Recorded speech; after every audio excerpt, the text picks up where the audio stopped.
Great, and welcome to Syokimau Tujuane Talks, the podcast born right here in Syokimau, where every street has a story and every neighbor indeed has a name.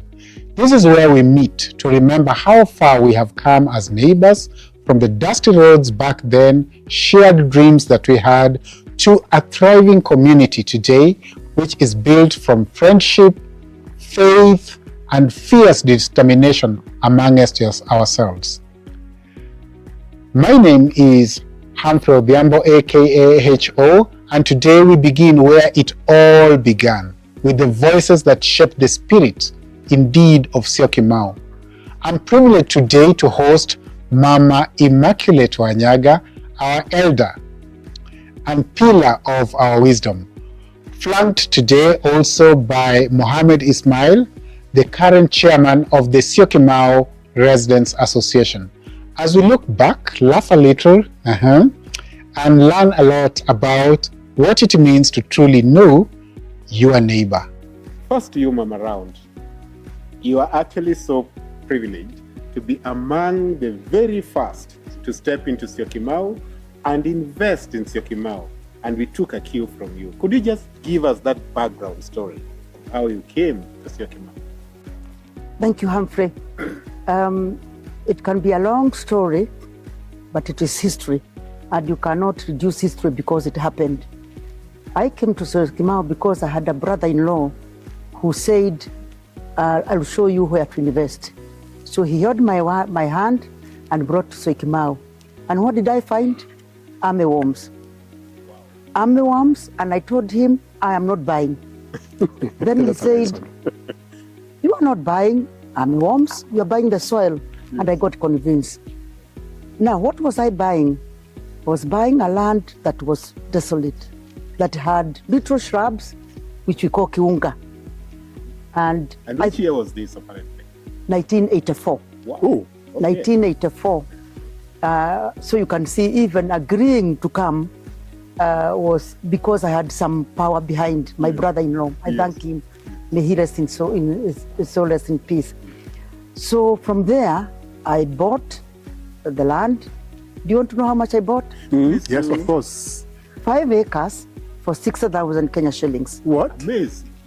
But don't think it was easy to get the money. 6,000 was a lot of money in 1984 because my salary wasn't that big. So what did I do? I paid half. That was your whole investment. It was my whole investment. Then I went to the SACCO and borrowed. So that's how I came to get the land. And at that time, we didn't have titles. We are still a society. We were struggling the titles, and there were many issues that was coming in the titles. I remember when I went for a title, somebody up there decided to come and pass the queue, and we are queuing. And I said, no, you can't queue. Oh, this is the deal. I said, tell the deal to queue. Yeah. And so I passed, and we were able. Was at the Ministry of Lands, or where was this? It was at one of these places. I think it was, now would I remember, near the dam. There was a place you used to meet there. I think the Shamba used to have one. So we call it Syokimau Dam? Syokimau Dam, yes. Behind Olonyori, I think. Yes, near the dam. So it has been a struggle, but it is good. So slowly, people started coming. And I won't forget to say that there were many snakes. You walked and there were many snakes. Inaitwa nani hiyo snakes, inaitwa pafada. Yeah, that was a big one. There were pafadas, there were many, but I didn't hear anybody who was bitten by it. Yeah. Because the good thing I think about a pafada, they hiss. Yes. So you know they are around and you look for them. They are docile.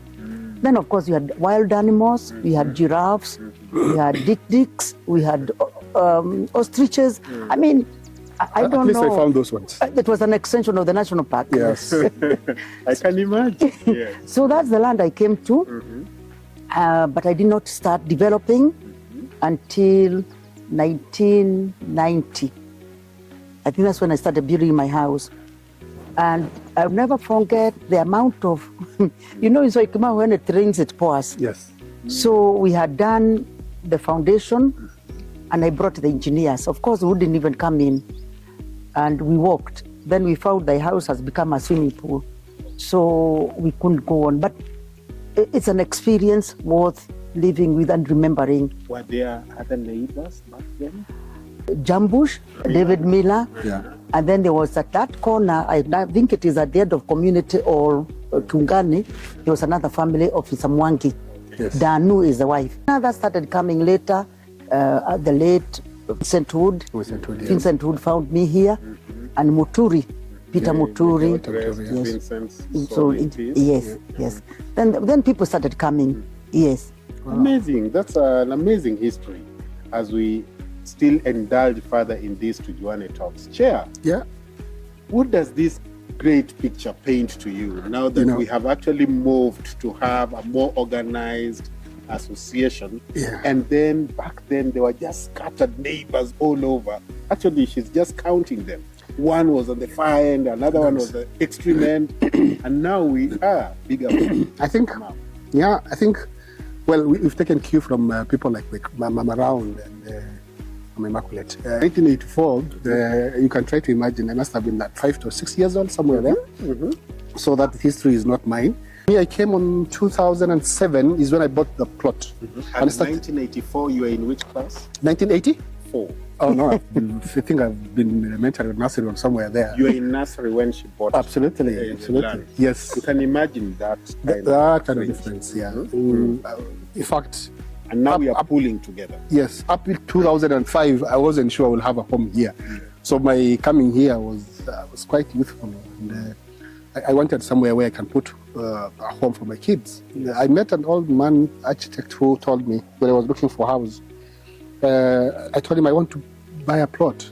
And one thing he asked me was, do you want a house or a home? Yes. Something which I really didn't know the difference until he explained to me and told me a home is where you can, he equated it with the bird's nest. That is a home. And he told me the bird, you'll usually strategically put their nest not everywhere. It has to be a secure place, close to water, somewhere where the bird can be able to quickly go out and fetch food for her chicks. And I'm like, that's what exactly I want, because I never wanted a house for speculative purpose, commercial purpose, and those things. And he told me, go see somewhere called Suikimau. And the name was quite even strange. Yeah. There was no Google to be able to really direct you to where the place is. Way back. So he had to physically tell me, take a matatu, go into Mlolongo and alight somewhere before Mlolongo, get a boda and ask people around. That place is going to be a very important and great place. And I'm like, I came here and the whole place was, at least I found the animals she's talking about. Because again, we came at a point when animals were coming to graze on this side of the national park. You know, the national park is on the other side of Mombasa Road. Yes. And then there is this other side. When it's a bit dry on that side, they usually cross over to. And I must mention that Mombasa Road at the time was one lane, Yes. not even a dual carriage. Yes. So the animals will cross on this side, graze on this side because there was so much grass in the airport and this other area. Of course, with the shrubs. With the that shrubs, Mama was talking about, of course. How I got encouraged. It took me 3 months to be able to then close up and say, I'll definitely buy this place. And believe me, then the second part was when I went to go and ask for approval for my house. It was too strict that the municipal council at the time was only allowing a quota to be having only one dwelling unit. The restrictions on how much of the plot you can build and those things. And I kind of like that because, again, those restrictions were what I think part of Nairobi lacked. The South Bees, what do you call, Buruburus and those other areas. I think then that is how then we found ourselves in Suikimau. The second part is then how we made sure that there is need to have an association or something. But that history of finding animals here, I think is something which I really proudly look at back. Yeah, I hope we have gelled very well also with the animals, though they took their flight, wherever they are, back to the park. They're not even back to the park by the way, just to tell you. Yes. When we came in between them and the park. They're full at the airport right now. If you go into the airport right now, you'll find all those animals. Amazing. Yeah. Okay, great. Mom, you were very few neighbors way back then. And then population now kept growing. And our likes actually came in way in the 2010s, 2011, moving forward. But way back, did you ever imagine of having an association or some togetherness of sorts that would pull you together so that you can structure Syokimau in a way or another? Yes, there was a thought quite early. Let me go a little behind because the infrastructure, the roads were not there. There were cattle tracks, really. And for a long time, if it rained, we left the car at Mombasa Road. The one chairman had said was 1 lane. Yeah. We have seen it grow to 3, even to the upstairs. express, yeah. I call it the upstairs road. So people started coming, of course, frightened. Where am I going? And people used to tell me, why did you go that far? I said, far from where? Because it has to be far from somewhere. Yes. And people started coming, and a few of us started thinking of coming together. I suppose we brought the idea of a circle, not a circle, but just a group would be together. And so it started like a social thing. Because I remember now, I told you Jambush was here already. Yes. So Jambush put up, and Jambush, I think, I don't know what the idea was behind it, but it's somewhere you could go to relax after being in the bush. So that became the meeting place. All of us used to go there, and we were very friendly. Yes. I remember I would drive my small car, and if I get stuck, I would call. That time when the phones had come. When I came here first, the phones had don't even come. And then these hard things. The mobile. The mobile. Or if they had come, they were too expensive. Yes. They were out of reach. So I would call and somebody would be sent and escort me. It was very friendly. So as people came, then we started realizing we have needs. We have needs that an individual cannot achieve on its own. Yeah. We have needs like water. We have needs like electricity. We had needs like roads, even if it's just to put maram. So we started coming together and we formed individual, actually I must say they were scattered groups within Syokimau. Like Katan Road, we had what we were calling Sikerewa Central, Syokimau, something or other. Up the end, they had White House. White House, yeah. Parliament Road, I think they had their own. Yes. So when those started, now when we started knowing that we had those individual groups, I think the leadership came from somewhere and said, why do we have 4 or 5 groups? Yeah. Let's have one. And really that's the birth of Syokimau's association, because the need to do bigger things other than a small thing came up. Yeah. But even when we were that separate, I must say that we brought the first water here from the water from Kilimanjaro. We were able to bring that water and we enjoyed it for maybe 2 or 3 years or 4. Yeah. Then don't ask me what happened because the water just disappeared. Now the piping, because as they started doing the roads and infrastructure, the piping was damaged, and for some reason we have not been able to do it. So the water we have now, sponsored by government of where? Belgium. Belgium, yes. Is the second effort, in my opinion, to bring water to fresh water to Syokimau. Yeah. So in the gap between the water we had brought from Kilimanjaro and the water that's coming now, people put boreholes. And those were because people are coming. Because you don't put a borehole when you have nobody to take the water. So by this time, people are coming in. And that, the boreholes really have supported the people's needs of water. Yes. Such a great milestone. Actually, talking of water, you are squarely talking about life in Syokimau. And of course, Chair, can we just put this together about the life and of course the life of the association itself? Just give us a bit of the background. When did we begin the association itself, and how has it attracted the members or the neighbors within Syokimau and beyond? Triggering moment is the time when Kenya Airports Authority wanted to do an expansion. Yes. If you all remember, there was the talks of the airport extending up to Wananchi Road and 1 5-acre block after Wananchi Road. Tell Kenyan someone is coming for your properties, and that is the time they really gang against you. Yes. So which year was this? This was 2012, when the Kibaki government was about to leave. In fact, 11, about to leave, and the hench boys around him saw an opportunity of expanding the airport. A business opportunity of putting up hotels and go downs and these places. And that story was quite hyped. And we used to sit down and say, you know what, the houses we've just bought are going to be demolished. And then there was the demolishing. Built. Absolutely. Yeah. And there was the demolishing of the airport, inside the airport, people who constructed a lot of homes at the time in 2012. So with that fear, everybody will be looking for the closest to have a neighbor.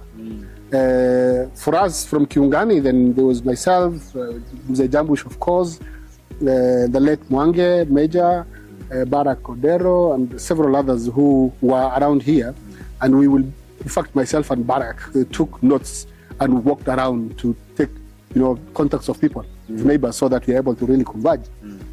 So we used to meet at Kukumat to plan on how to counter the airport project.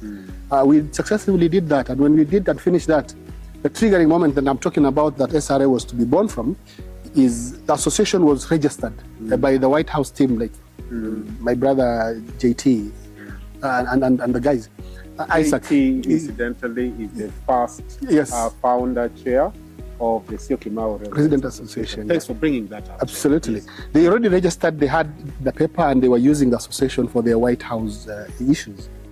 I remember suggesting and saying, can we register an association that takes care of our issues? And someone mentioned there are several within the one Mom is talking about.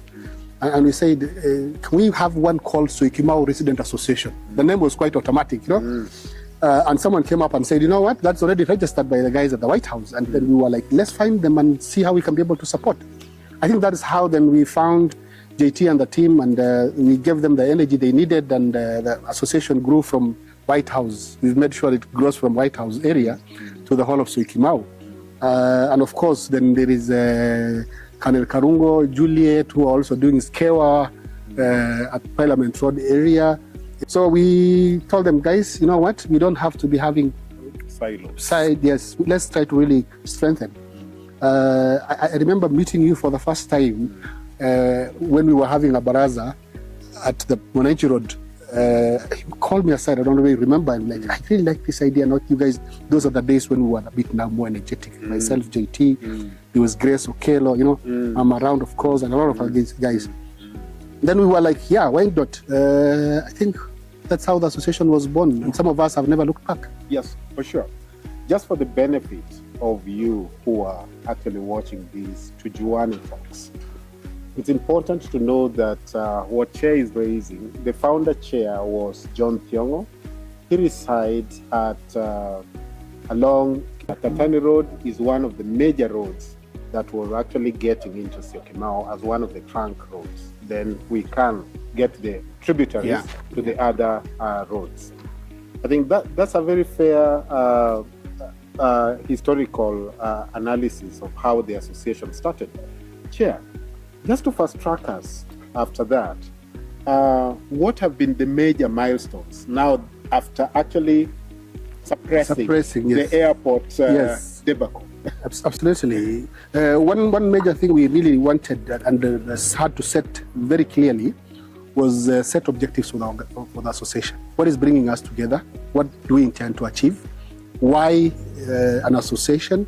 Of course, when they were registering, the background of agitating for community well-being, and those things were the things which were in the bylaws. We sat down and tried to really then evaluate what are our problems, what are we going to fight, what do we intend to. Then we benchmarked it with the Mudaigas of the time. I remember you bringing back the story of Mudaiga and how that was something to benchmark. So we set and said, you know what, we have found Syokimau as a controlled estate by the standard of the planning office in Mavoko.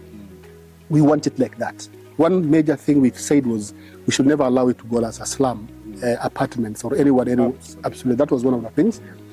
Before then, we go to the milestones we have achieved, because there are several and huge milestones we've achieved.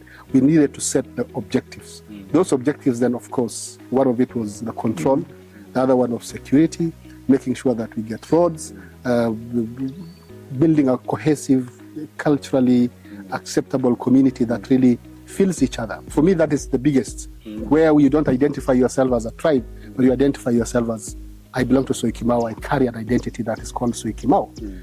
We have successfully built that, I think. Of course, there's the zoning policy, the police station, the killings of most of our people in security. Mama around here remembers her neighbor, the former MP, died. A few of us, including herself, had to go one day and storm the office of the president to ask for tunataka police. And I remember us being given the next day condition of endeni jengeni nyumba, and we had to build houses for the police in 5 days to accommodate them. Of course, we have come from very far, and there are a lot of things successfully we've achieved that would not have probably been achieved. Now is in an island of control, very good estate today. Nothing around this area comes closer to us. We compare ourselves with Muthaiga, Kileleshwa, and those other areas. And I'm glad I've seen this journey this far. It wasn't easy, but a good one.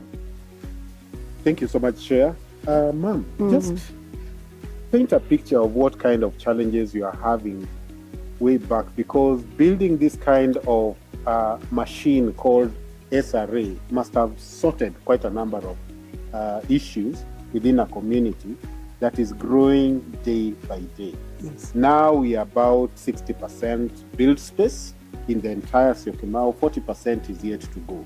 But what kind of challenges have we actually had? And Chair, you will plunge in by telling us how you have blow by blow sorted out those challenges. Yeah, true. Yeah, thank you, Humphrey.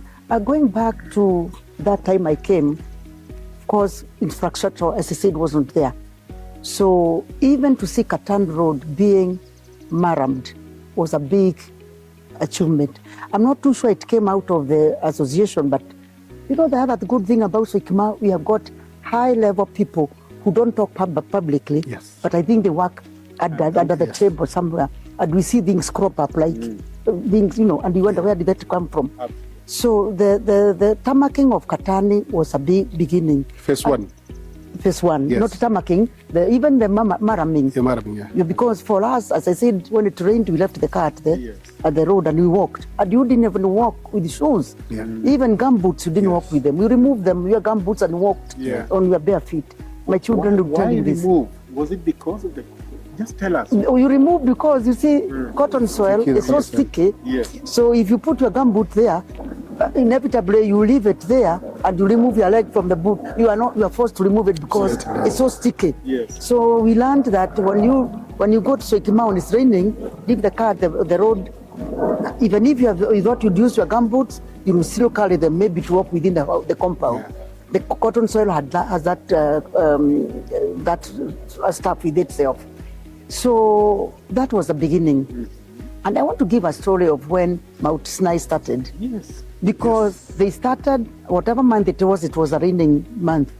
And children, I would like you to interview one of them, they were carried on their backs because there was no way they would ever walk there. First of all, there were no roads. We made roads as we are going, tracks. But there was one person who had a car that sometimes helped us, Jambush. Yeah. He had Suzuki, and it's the only thing that used to go around here. But how could he carry many children? So the ones who came first, they were carried on the backs. Oh, and I remember for a long time, because I was on that road and I had put some structure, people who lived a bit inside would leave their cars in my parking, in my compound, and walk home. I talked about water. The crisis would have been worse if we didn't have people coming up with their boreholes. But that is not a solution to. I see people, we are all complaining. We want fresh water. Yeah, and it is coming, God willing, whenever it will come. The other thing that has persisted really are the trucks. Yeah. The monsters. The monsters. We call them the monsters. Monsters. And let me tell you, the listeners, that Humphrey here and I will talk about how we used to waylay those monsters. Yeah. We would follow them, we would go and stop them and remove the pumzi, Yes. Yeah. The pressure from the the tires. pressure from the tires, and not one, all of them. Yes. And we made sure that we carried the pump so that they had to go and struggle and look for that. So the fight with the trucks has been a long time. Yes. I remember Humphrey one time was even injured. Did they fight? Yes. Did they beat you? Yeah. Yes, well, injured sometime, but we didn't stop. Yes. Yeah. So the fight that is going on with the trucks, with the barriers, now, of course, the barriers are technologically higher than what we had. But I think we made a message. We don't want you to come and destroy the roads that we have. Yeah. And at the beginning, I think we used to even buy the maram to do the roads. We used to do them. Yes. And we have done that a lot. Yes. So Kimau, I don't think they are liked a lot by the powers that be for doing things for themselves. Absolutely. Because when the mountain doesn't come, we go to the mountain and we do the roads. Sure. We bring the water. Sure. And I don't think we're very popular about that. But we are making ourselves come up to associating ourselves with people that matter. So that is a track issue. And even as we are talking, somebody has knocked the border there. Yeah. And do you know we are contributing to do that tax? Why? Because our roads, Katan Road and others, cannot take that weight. True. The minute those people come, the trucks come, the ministers, then they spoil. In fact, I have suffered that myself. I knocked outside my gate, they made a gully. Yeah. I didn't know it was there because it had been covered by water. I have had to change the frontage of my car because it just can't cope. So please, the people of the trucks, allow us to live in peace because you have your road, use your road. And indeed, we lobbied for their road to be done. We lobbied, Yes. exactly. Yeah. I must also add that at that time, the police at Mororongo were very cooperative at the Way Bridge. So as soon as we removed the Pumzi, and did we remove the number plates or they came to remove? They came actually. The police They came and removed. assisted us now Yes. to accelerate the momentum of even taking these people to court. Yeah, they were taken So to court, they were fined, and the fines were heavy. And I think that's why they ran away. So the other challenges came to be dealt with naturally. The schools, we now started getting a few schools, and I think our children cannot complain, or our parents cannot complain that we don't have schools. Power was another big challenge. But I want to say one thing, that even from the very beginning, Syokimau residents have worked very well with the organizations that work with us. Kenya Power is one of those that works with that very, very closely. And I normally tell people, let's do like we do in Syokimau, where we work with them, we don't challenge them, but we tell them in an organized way, Power has gone in this place, and they give us feedback. So Power came, in some areas it came earlier. Yes. But I think in my area, you got it 2007. I want to mention something about the airport threat. Yes. Because it was such a big threat. And I remember one time we went to see the general manager at the airport. Yes. He said, do not see us. Then we said, you are going to see us because we want to talk to you. And he said, okay, I'll see a few. We said, no, we're not going to see a few, we're going to see us all. Yes. He opened the boardroom and he saw us. And one of the things we told them clearly is that they said, oh, we shall compensate. We said, no, we don't want compensation. We have built homes. We have moved. We don't want to move from our homes. We said, there's so much land in this country. Move there. Yes. Don't move into our land. Yes. I don't know whether he listened to the threat or what made them not come. But we made it very clear they were not going to work on us. Yeah. Because these people sometimes can say, we are not going to see you, and we made him see us. Yes. Yes. I think that's the characteristic that we have brought up as my people. We don't take a no for an answer unless it is reasonable. Yes. Yes. Yes. Thanks for actually reminding us that part of the journey of cohesiveness, pulling together, and that speaks volumes even to the authorities. Yeah, just tell us part of the milestones that have actually been attained now by Syokimau Residents Association from that perspective of pulling together. In terms of security, yes, we took it to ourselves to build a police station and run it. And up to today, we are having a close working collaboration. Our police station has moved from a deployment of HDU, the ones which are usually deployed to Turkana and those areas during the emergencies, to a police post. We were given 10 officers, and to today, we have a full-fledged police station. Right. That tells you how people are really pushed. Roads, yes. Today, as we speak and sit here, 60% of the Syokimau roads are done, tarmacked, or under construction as we speak. By probably another 2 years or 1.5 years, the only road that we'll be talking about, either not completed or will be probably by then under construction, is Parliament Road. That tells you the infrastructure has completely improved. As we speak today, the population of Syokimau has grown from when Mom was here to when we came. At least right now, we can say over 60% of the people have moved in. So we still have a long way. Part of the challenges we anticipate is if everybody moves in that population, how is it going to be accessibility to Mombasa Road, where we already have challenges? Some of the things then we are trying to tell the authorities, Kura and those people, that the expansion of the roads and the movement should be able to be eased. So, we, of course, have challenges with water, the borehole water, which are high in fluorescent content, has been fluoride content here. Wasn't an easy thing for our community, but I think in the next few weeks or months, things are looking good. The county is coming through for us to provide the fresh water. It's already here. It's a matter of just doing the piping and those things.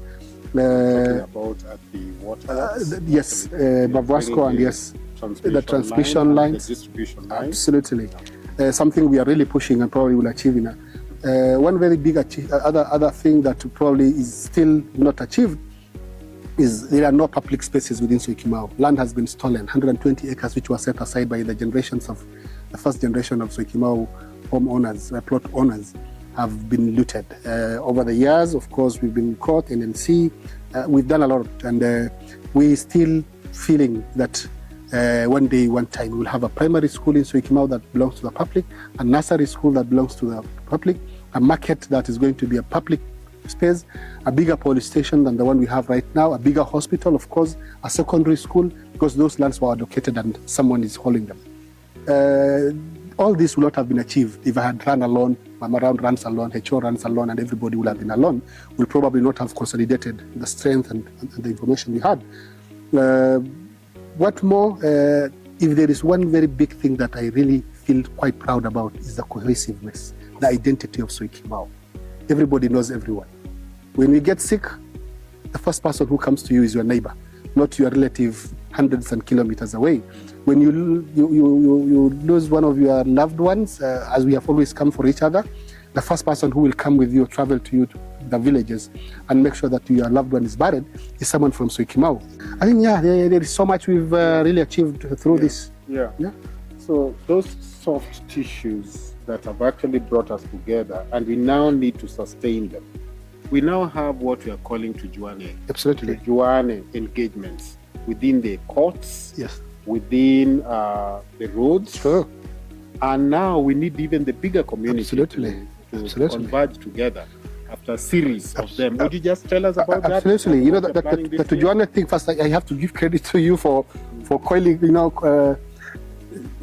bringing that name out, the Tujuane. The Tujuane was born from us as community coming together and having dinner and celebrate our journeys. We did the first Tujuane, you remember, in Panari. Yes. We were fewer, about 300 of us over the years. Every other year we've had that. In two levels. There is a Tujuane within the courts of the roads. Then, of course, end of the year, we are doing again like we did last year. The latest we did last year was the one we did at Agile Hotel. Yes, indeed. This year, we are bringing it a bit closer home because, again, the more we grow, the more the need for people to get to know each other. Yes.